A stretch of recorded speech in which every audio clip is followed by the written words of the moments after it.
Let's open the bag of Manay Gina. Siyempre hindi mawawala yung cellphone, no? Kasi importante yan sa atin. Meron akong maliit na fan na battery operated. Kasi gusto ko laging presko. Meron akong pad paper. Oldie pa rin, pero marunong din ako maglagay ng notes sa cellphone.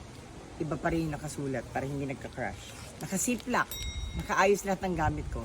Sa loob ng ziplock ko, meron akong alcohol, powder, nasal spray, lipstick, at perfume. Meron akong wet ones para pag nadumihan ng kamay, may panglinis. Battery ng aking cellphone at battery ng aking battery-operated fan. Meron tayong rosary at saka yung aking mga saints.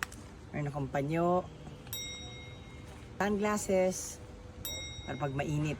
Merong isang biskwit at merong candy.